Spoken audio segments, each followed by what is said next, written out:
स्वागत है आपका। आप देख रहे हैं प्राइम टीवी। में कीर्ति लेकर हाजिर हूं पहाड़ समाचार। हिमाचल रक्षक व चिपको आंदोलन के प्रेरणा स्रोत पर्यावरणविद सुंदरलाल बहुगुणा का लंबी बीमारी के चलते निधन हो गया।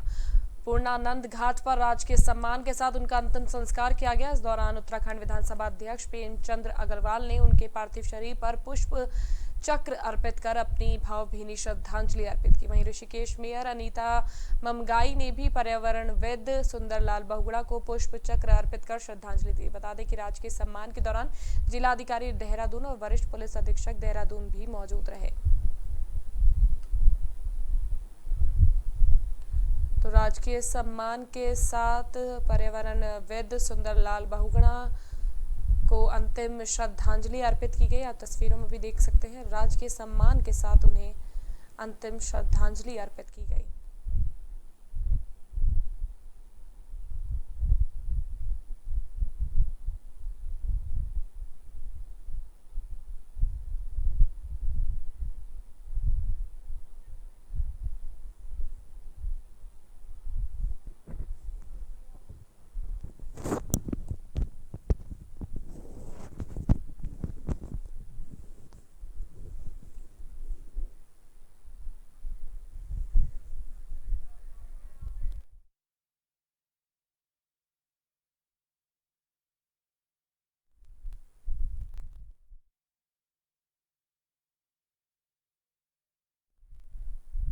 हरिद्वार में आम आदमी पार्टी के कार्यकर्ता चंद्राचार्य चौक पर एकत्रित हुए और उन्होंने वैक्सीनेशन को लेकर केंद्र सरकार पर जमकर निशाना साधा। चौक पर इकट्ठा होकर सभी कार्यकर्ताओं ने बीजेपी सरकार पर जमकर हमला किया और सरकार की नीतियों की जमकर निंदा भी की।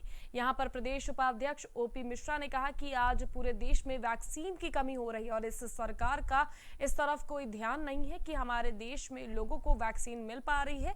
इस दौरान जिला सचिव ने कहा कि शहरों को छोड़कर कोरोना अब गांव की ओर बढ़ता जा रहा है और इस पर सरकार की ओर से कोई कार्रवाई नहीं की जा रही है। तो वैक्सीन को लेकर एक बार फिर से आप कार्यकर्ताओं ने सरकार पर निशाना साधा। उन्होंने साफ तौर पर कहा है कि वैक्सीन की कमी है, लेकिन इसकी ओर सरकार का कोई ध्यान नहीं है। तस्वीरों में आप देख सकते हैं कि आप कार्यकर्ता किस तरह से अपने ऊपर पोस्टर लगाए सरकार का विरोध करते नजर आए।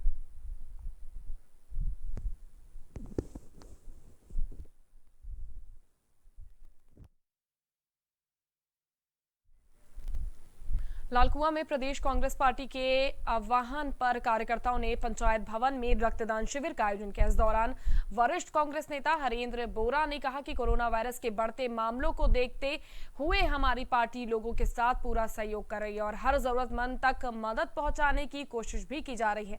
बता दें कि पूर्व पीएम राजीव गांधी की पुण्यतिथि से स्वास्थ्य सप्ताह अभियान शुरू किया गया है और अब रक्तदान शिविर के जरिए लोगों की मदद करने की कोशिश की जा रही है।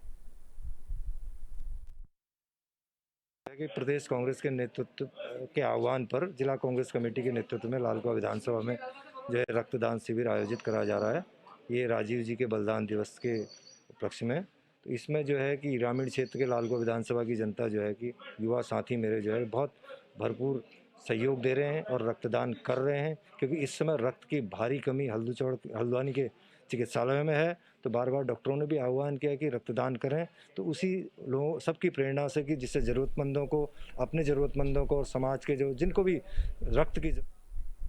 ऋषिकेश के आईएसबीटी परिसर के पास दुकानों में अचानक आग लग गई। आग लगने की सूचना मिलने पर तत्काल अग्निशमन की टीम कुछ ही समय में मौके पर पहुंची। अग्निशमन की टीम ने बड़ी मशक्कत के बाद आग पर काबू पाया। जानकारी के मुताबिक 3 दुकानें आग की चपेट में आई हैं, वहीं दुकानों में रखा सामान जलकर राख हो गया। प्रथम दृष्टया आग शॉर्ट सर्किट के कारण लगने की संभावना जताई जा रही है। वहीं आग लगने की घटना पर सूचना मिलते ही कुछ देर बाद विधानसभा अध्यक्ष प्रेमचंद अग्रवाल भी मौके पर पहुंचे, जहां उन्होंने आग लगने से हुए नुकसान का जायजा लिया। विधानसभा अध्यक्ष ने मौके से ही उप जिलाधिकारी को फोन कर पीड़ित दुकानदारों को उचित मुआवजा देने की बात कही है।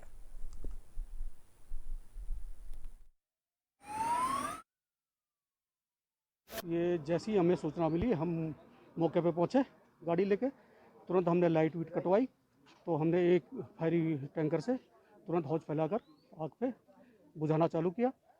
तो आग हमने बुझाई। संभवतः यह शॉर्ट सर्किट के कारण ही आग लगी होगी, जिसमें एक दुकान जल गई है।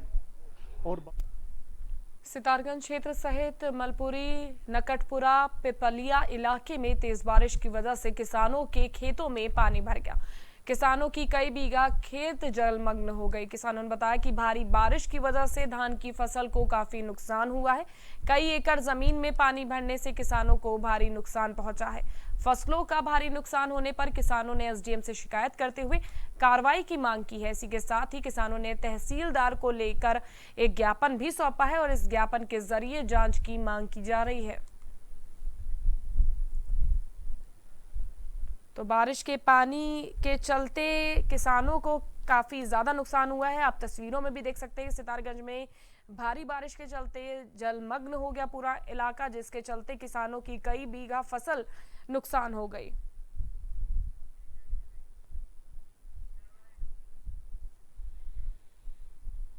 देहरादून में दवाइयों की कालाबाजारी करने वालों पर पुलिस सख्त एक्शन ले रही है। पुलिस ने दवाइयों की कालाबाजारी और इंजेक्शन को लेकर 2 वार्ड बॉय को गिरफ्तार किया है। जानकारी मिली है कि आरोपी मरीजों के डिस्चार्ज होने पर उनकी दवाइयों को महंगे दामों पर बेच दिया करते थे। इसी के साथ ये भी कहा जा रहा है कि शहर में दवाइयों की कालाबाजारी करने वालों के खिलाफ 10 मुकदमे दर्ज कर लिए गए हैं। कोविड टेस्ट को लेकर भी जांच की जा रही है। देखिए, कालाबाजारी को लेकर के हम लोगों ने कुछ टीम्स गठित की हुई हैं जो लगातार शिकायतों पर जो है कार्रवाई करती हैं। इसी परिप्रेक्ष्य में लगभग हम लोगों ने 10 मुकदमे किए हैं, जिसमें कि कहीं पर दवाइयों को लेकर, कहीं पर टेस्टिंग को लेकर के जो है ओवर रेटिंग या दवाइयों की कालाबाजारी की शिकायत आई है, जिसमें हमने मुकदमा। हरिद्वार जिले में कोरोना का प्रकोप लगातार बढ़ता जा रहा है। शहरी क्षेत्रों के साथ साथ ग्रामीण क्षेत्रों में भी कोरोना ने दस्तक दे दी है। ग्रामीण क्षेत्रों में भी बड़ी संख्या में कोरोना पॉजिटिव की संख्या बढ़ती जा रही है। कई गंभीर मरीजों को वेंटिलेटर न मिलने के कारण मौतें भी हुई हैं, पर सरकारी स्वास्थ्य सुविधा लचर अवस्था में है। आलम यह है कि अब प्रदेश की स्वास्थ्य व्यवस्था प्राइवेट हॉस्पिटलों के भरोसे है। क्या है पूरा मामला, देखिए हमारी इस खास रिपोर्ट में।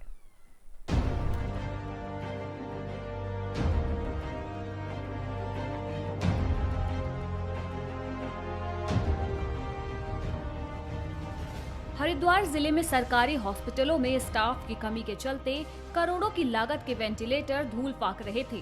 रुड़की के सरकारी हॉस्पिटल में आईसीयू न बनने के कारण पीएम केयर फर्स्ट से आए 14 वेंटिलेटर कई सालों से कमरे में बंद थे। तो वहीं हरिद्वार के मेला अस्पताल में भी 34 वेंटिलेटर की यही हालत देखने को मिली थी। कोरोना महामारी में मरीजों को वेंटिलेटर की काफी जरूरत पड़ रही थी, मगर उनको वेंटिलेटर नहीं मिल पा रहे थे।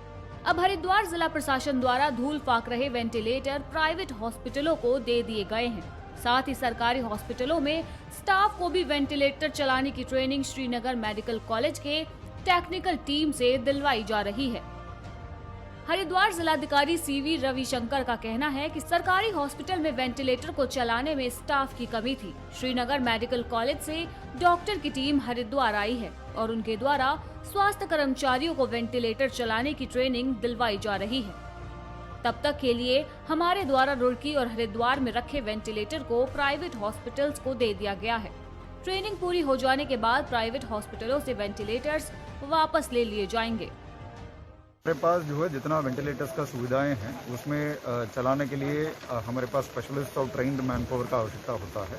तो अभी जैसे श्रीनगर मेडिकल कॉलेज से कुछ डॉक्टर्स स्पेशलाइज्ड आ गए हैं, कुछ हमारा हेल्थ केयर वर्कर्स है उनको हम एम्स के माध्यम से ट्रेनिंग भी दे रहे हैं। तब तक के लिए जो है हमारे पास जो उपलब्ध वेंटिलेटर्स हैं वो जो है कुछ प्राइवेट हॉस्पिटल्स को भी दिया है। लचर सरकारी स्वास्थ्य व्यवस्था को दुरुस्त करने की जिम्मेदारी हरिद्वार सीएमओ के कंधे पर है, मगर उनके द्वारा भी स्वास्थ्य सुविधाओं को बढ़ाने के लिए कोई भी ठोस कदम नहीं उठाया गया और कई सालों तक वेंटिलेटर बंद कमरे में ही धूल फाक रहे थे। इसी कारण हरिद्वार जिले में वेंटिलेटर न मिलने से काफी लोगों ने अपनी जान गंवाई है। हरिद्वार सीएमओ शंभुनाथ झा का कहना है कि वेंटिलेटर की परेशानी को खत्म करने के लिए हमारे द्वारा प्राइवेट हॉस्पिटलों को वेंटिलेटर दे दिए गए हैं, जिनके पास वेंटिलेटर चलाने का स्टाफ है। इससे लोगों को काफी राहत मिली है, क्योंकि सभी सरकारी हॉस्पिटलों में वेंटिलेटर को चलाने वाले स्टाफ की कमी है। और इसी कमी को दूर करने के लिए मेडिकल कॉलेज से एक टीम आई है जो वेंटिलेटर चलाने की ट्रेनिंग दे रही है। बाकी बचे वेंटिलेटर को भी जरूरत पड़ने पर प्राइवेट हॉस्पिटल को दे दिया जाएगा। जब सरकारी हॉस्पिटलों में वेंटिलेटर चलाने के स्टाफ की कमी दूर होगी तब हम वेंटिलेटर्स वापस ले लेंगे। उन्होंने यह भी कहा कि रुड़की के सरकारी अस्पताल में आईसीयू तैयार न होने के कारण 10 वेंटिलेटर हरिद्वार में प्राइवेट हॉस्पिटल को दे दिए गए हैं और 4 वेंटिलेटर देहरादून के अस्पताल को दिए गए हैं। मेला अस्पताल से भी हमारे द्वारा कुछ प्राइवेट हॉस्पिटलों को वेंटिलेटर दिए गए हैं।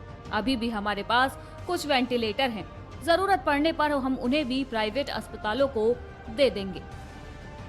जैसे हमारा शुरू होगा हम वापस ले लेंगे, ऐसी शर्त पे हम दे रहे हैं उनको। हमारे यहाँ 14 मिले थे, तो 14 में से अभी रुड़की में तैयार नहीं हुआ है हमारा आईसीयू, तो थोड़ा टाइम लग रहा था, तो वहाँ से हमने 10 तो एक प्राइवेट वाले को दिया। देहरादून वाले को ज़रूरत थी, उस समय काफ़ी ज़्यादा हो रहे थे, तो 4 वहाँ मंगाया गया था। ता से भी हमने कुछ दिया है, कुछ वहाँ यूज हो रहे हैं, और बाकी भी जहाँ हमारे पास अभी हैं कई डिब्बा जो प्राइवेट वालों ने दिया है, तो कुछ दिन के लिए हम उसको शिफ्ट करेंगे। सरकार द्वारा लाखों दावे किए जाते हैं कि सरकारी स्वास्थ्य व्यवस्था को बढ़ाने के लिए उनके द्वारा कार्य किए जा रहे हैं। वहीं कोरोना काल में सरकार के दावों की हवा निकाल कर रख दी गई है, क्योंकि करोड़ों की कीमत से खरीदे गए वेंटिलेटर कई सालों से रुड़की और हरिद्वार जैसे जिलों में धूल फाक रहे थे और उनको चलाने के लिए कोई भी स्टाफ नहीं था। वेंटिलेटर के कारण लगातार हो रही मौतों को रोकने के लिए अब जिला प्रशासन और स्वास्थ्य विभाग द्वारा ये कदम उठाया गया है, जिससे लोगों की जान बच सके। मगर सवाल यही खड़ा होता है कि सरकारी स्वास्थ्य व्यवस्था इतनी लचर क्यों है? क्यों हमारे सरकारी अस्पतालों में वेंटिलेटर चलाने के लिए स्टाफ नहीं है? Desk report, prime TV.